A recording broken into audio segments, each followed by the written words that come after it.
So it's recording. It's recording right now, yeah. Okay. Say hi. Baby me. Say hi.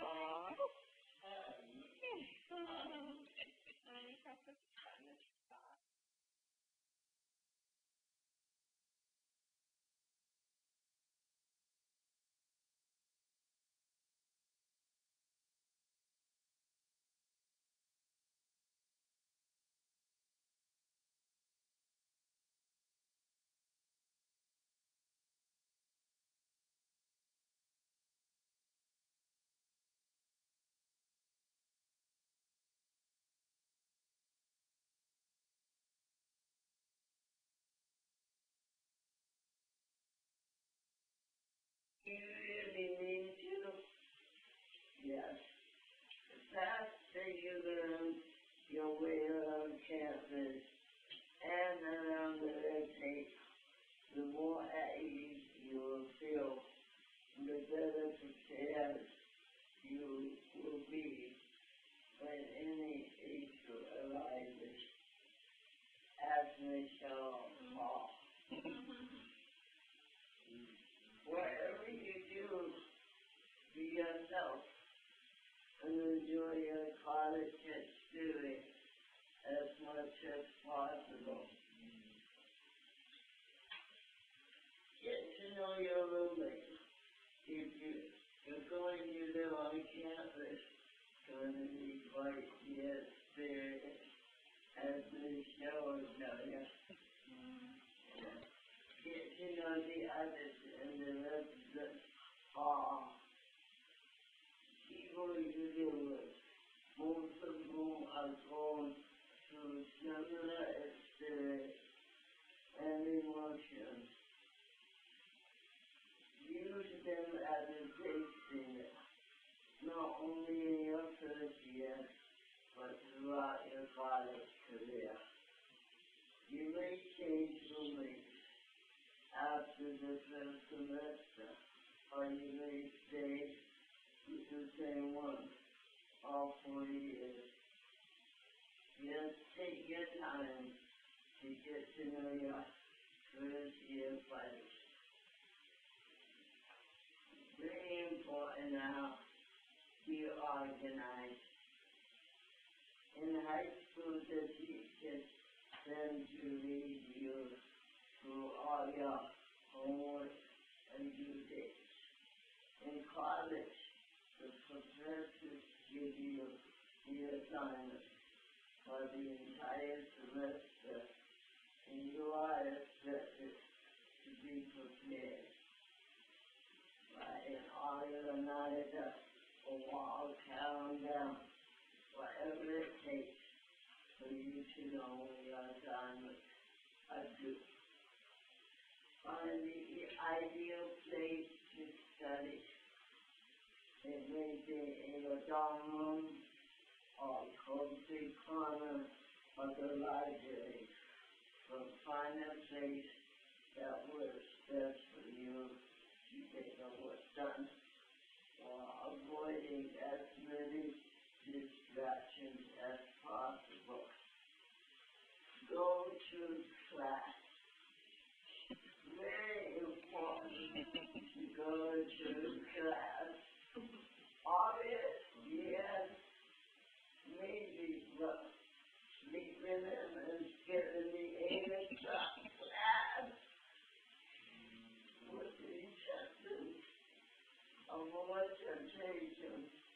Besides learning the material by attending classes, you also receive other vital information from the professor about what to expect on tests, changes that may be made with due dates. You need to keep all the secrets that are told in the classroom. So be there. Meet your professors. Very important for them to get to know you and you to get to know them. There are a lot of upsides when it comes to getting to know your professors, especially only if later in the semester you run into a snag. Professors schedule office hours for the purpose of meeting with you and take advantage of that time.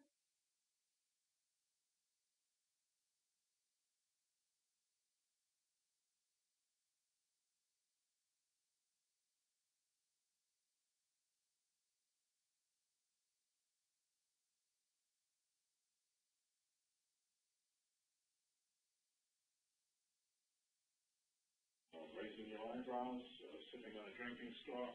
One of the things that we try to do is to determine what a person's best ability is, and then capitalize on that ability. Use that ability to satisfy whatever needs the person brings to bear on a problem. We have three things that we're primarily concerned with in dealing with individuals. One, what are the abilities? What abilities does this person bring to this problem? Can they see, hear, think, wiggle a finger, whatever? What are the abilities? And we try to find a switch that person can operate reliably. Once that switch is found, as far as this TV controller is concerned, the first time a person energizes the switch, these green lights start in sequence. First this one, a moment later this one, a moment later this one. Now, some people can control switches very dexterously, so it'll be this one, this one, this one, this one, this one, this one, really quickly. Other people don't have that dexterity. I don't have that kind of dexterity. But they sold these things off for $5 a piece. And I went in and cleaned out the store down on Avenue in Fall River, because the boxes that they had for $5, we were paying, I think, $12 for, and we used quite a number of those. I don't think Jaguar has them anymore, but they are around here and there. Well, let's get back to Linda. When we began working with Linda, she had been to a school in Newport, and she had probably, first she didn't go to school at all until she was 14, because in the community in which she lived, the people who ran the school system simply said, she can't go to school, she can't hold a pencil, she can't do this, she can't do that, she can't feed herself, she can't come to school. She can't independently communicate was the reason she can't come to school. I assume that all of you folks have had the advantage of an education. Linda didn't have that advantage, and we're still finding people today, fairly young people, who have never had the opportunity to gain a meaningful education. Linda probably had the equivalent of a fourth-grade education when we met her. She could write, she could spell, she was accustomed to using the iBoard, and she knew things that she wanted to do, but she didn't use capital letters much. She didn't use marks of punctuation. She didn't need to send email to people. Do you know why? There wasn't any email in 1981. Nobody had email. It hadn't been invented yet. Al Gore hadn't even invented the internet in 1981. In 1981, I was doing research for the Navy, and they had the ARPANET, and only researchers were allowed to use it. That eventually evolved into the internet, but there was no internet in 1981. IBM in 1981 had not put its first home computer on the market. So Linda's first machine was a Radio Shack 80 Model 1, which by today's standards, she had the first machine that we worked on with Linda had 4K of memory. Not 4K, not 4 bags, 4K. And that was a $2,700 machine. The printer cost $750.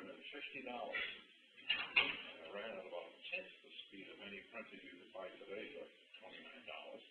And it certainly wasn't color. It was a different world, just as to me at least, relatively short number of years ago. When Professor Phil Miles